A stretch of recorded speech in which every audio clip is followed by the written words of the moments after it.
Pakistan intelligence agency ने भारतीय cyber हमलों का सुराग लगा लिया। ISPR के मुताबिक सरकारी और दिफाई हुकाम के मोबाइल्स और आलात हैक करने का मंसूबा था। पाक फौज ने साइबर हमलों को रोकने के लिए इंतजाम बढ़ा दिए। तमाम हुकूमती इदारों को साइबर सिक्योरिटी के इकदाम के लिए एडवाइजरी जारी।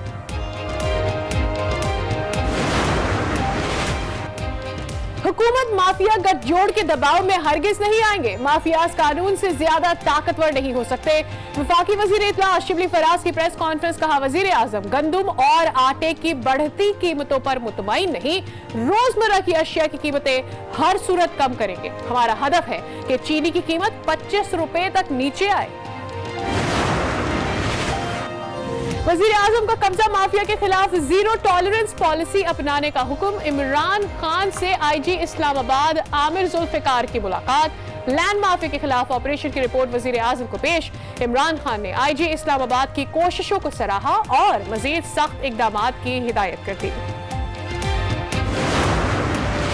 आपने कराची को गोट बना दिया। सिंध में तमाम मंसूबे करप्शन की नजर हो गए। सूबे में मुकम्मल अनारकी है, कौन इसे ठीक करेगा? क्या विफाक से कहे? चीफ जस्टिस का बरहमी का इजहार। क्या इस तरह मेगा सिटी चलते हैं? जस्टिस एजाज का इस्तफसार।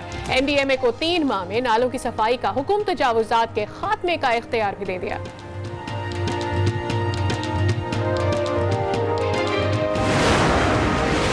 वजीर आजम से बात हुई। विफाक कराची के मामलात में मुदाखलत नहीं करना चाहता। शहर की तबाही देखते हुए मुख्तलिफ ऑप्शंस पर गौर हो रहा है। ठोस इकदाम करना होंगे। अटॉर्नी जनरल का अदालत में मौकिफ। चीफ जस्टिस ने रिमार्क्स दिए, हम सब इस आइन पर अमल दरामद के पाबंद हैं। अटॉर्नी जनरल बोले, हम भी आइन के मुताबिक मुख्तलिफ ऑप्शंस पर गौर कर रहे हैं।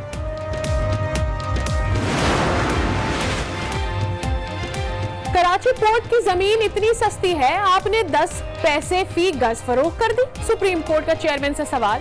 माई कुलाची वाली जमीन तो मैंग्रोव्स के लिए मुख्तस है, कैसे किसी को अलॉट कर सकते हैं? KPT की नजरसानी की दरखास्तों पर समाअत में रिमार्क्स।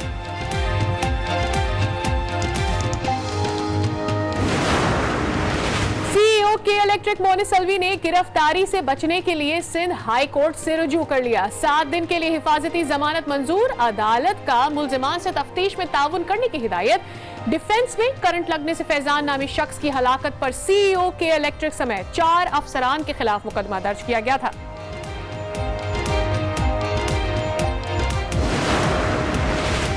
भारत में फेसबुक पर इस्लाम मुखालिफ पोस्ट शेयर। मुसलमान सरापा एहतजाज बन गए, सड़कों पर निकल आए। पुलिस का तासुब मुजाहिरीन पर फायरिंग कर दी। 3 अफराद शहीद हो गए। 100 से ज्यादा को गिरफ्तार कर लिया गया। वाकया बेंगलोर में पेश आया। मुतासिरा इलाके में कर्फ्यू नाफिज कर दिया गया। इंसदाद दहशतगर्दी तरमीमी एक्ट 2020 मंजूर हो गया। कौमी असम्बली ने कंपनीज एक्ट तरमीमी बिल की भी मंजूरी दे दी। वजीर कानून फरोग नसीम का ऑपोजिशन से इजहार तशक्कुर। कहा मुल्की मईशत वाइट होनी चाहिए। मनी लॉन्ड्रिंग के खिलाफ सख्त कवानीन जरूरी है।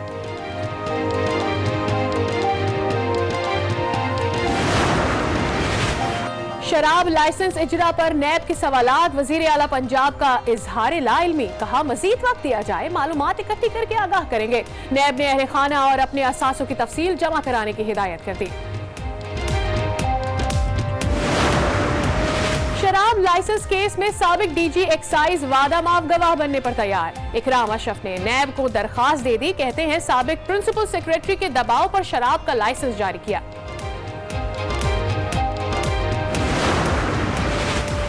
साउथ एशियन गेम्स में शिरकत करने वाले 3 पाकिस्तानी एथलीट्स पर 4-4 साल की पाबंदी। महबूब अली, मोहम्मद नईम और समीउल्लाह के डोप टेस्ट मुस्बत आए। तीनों एथलीट्स को मेडल्स वापस करना पड़ेंगे। महबूब और नईम ने गोल्ड जबकि समीउल्लाह ने ब्रॉन्ज मेडल जीता था। और पाक फिजाइया ने यौम आजादी के लिए मिली नगमा तैयार किया है। शोबा ताल्लुकात ने नगमे का टीजर जारी कर दिया है। तर्जुमान फिजाइया का कहना है कि गीत में जज्बा हुबुल वतनी उजागर किया गया।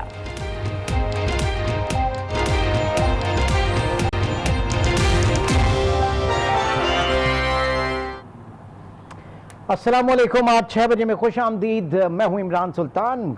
कराची के हवाले से आज के प्रोग्राम में बात करेंगे। और आप जानते हैं कि तहरीक इंसाफ की हुकूमत आने के बाद मुस्तकिल हमने देखा कि वफाक और सिंध हुकूमत में तू मैं चलती रहती है। कभी हम देखते हैं कि गवर्नर राज की बात होती है, कभी 18वीं तरमीम को रिविजिट करने की अफवाहें जो है वो एकदम दम लेती हैं गवर्नर राज, और साथ ही साथ जब कुछ नहीं बचता तो फिर कचरा जो है, कराची का कचरा जो है वो कराची की सियासत का बाइस बनता है। ये तमाम चीजें हम देख रहे हैं। और अब मजीद आगे थोड़ा बढ़ते हैं तो अटॉर्नी जनरल खालिद जावेद खान साहब कहते हैं कि उनकी वजीर आजम से बात हुई है, वफाकी हुकूमत कराची के मामलात में मुदाखलत नहीं करना चाहती, ताहम कराची की मुकम्मल तबाही को देखते हुए मुख्तलिफ ऑप्शंस पर गौर हो रहा है, और जो भी ऑप्शंस जेर गौर हैं वो आइन के मुताबिक ही हैं। आखिर ये आईनी इकदामात क्या हैं, किन ऑप्शंस के ऊपर गौर हो रहा है, आज के प्रोग्राम में इसके ऊपर हम बात। ब्यूरो चीफ कराची रफत सईद इस वक्त हमारे साथ मौजूद हैं। रफत साहब, कराची का मसला, कभी गवर्नर राज की बातें, अफवाहें, कभी 18वीं आईनी तरमीम को रिविजिट करने के ऊपर जो है वो मामलात संगीन, और इन दोनों बीच में जो हम देखते हैं कि कराची का कचरा, और आज जो बात की जा रही है कि मुख्तलिफ ऑप्शन ज़ेरे गौर हैं और आइन के अंदर रहते हुए मुख्तलिफ ऑप्शन हैं। क्या समझ आ रहा है रफत, क्या होने जा रहा है? देखें, इमरान के काश आज मरहूम शरीफुद्दीन पीरजादा अगर जिंदा होते तो इमरान खान, वज़ीर आज़म इमरान खान की मुश्किल बहुत आसान हो जाती। उन्हें इतने मशवरे नहीं करना पड़ते, वो इसमें से कोई वो रास्ता निकाल कर दे देते जिस तरह के साबका हुकूमतों को देते रहें वक्तन फ़वक्तन। लेकिन एक मुश्किल काम इसमें यह हो रहा है कि सिंध हुकूमत की साथ लिपेटने में नहीं आ रही है।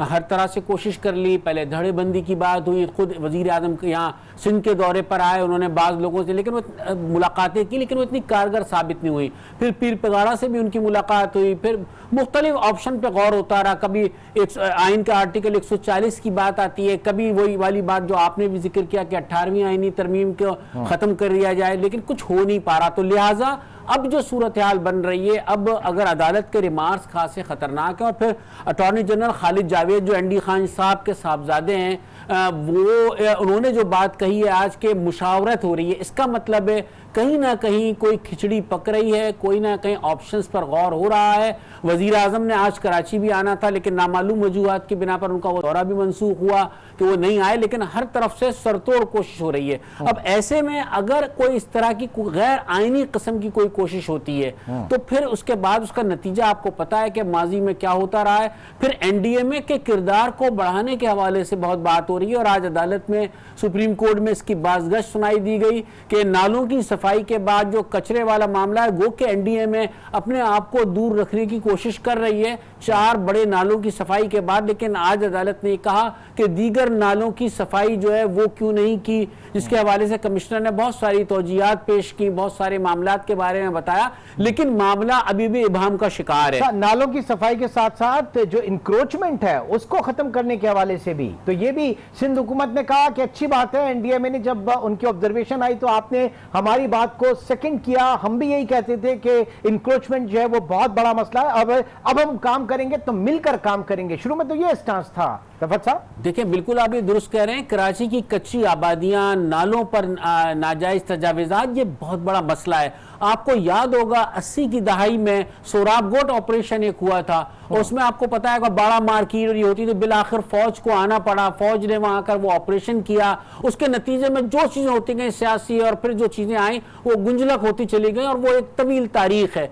अभी भी, इस वक्त भी अगर आप नाले जो बसे हैं, नालों पर जो तजावीज़ात हैं, कच्ची आबादियां हैं, उनके साथ अदालत का हुक्म सर आंखों पर बिल्कुल दुरुस्त कहा है, कराची को सुधारना है, हमें कराची को आगे लेके चलना है। लेकिन अगर वो किसी किस्म की इस तरह की कोशिश होती है तो वो मेरे ख्याल में रेंजर्स और पुलिस के बस की बात नहीं है। अब मामला बहुत आगे जा चुका है, उसमें और बहुत सारी बारीकियां हैं। तो अब देखते हैं कि मतलब सारी किसी भी इंतजामी तब्दीली के, किसी भी एडमिनिस्ट्रेटिव पॉइंट से आप कुछ भी करने चाहेंगे, उसके सियासी रिपरकशंस, सियासी उसके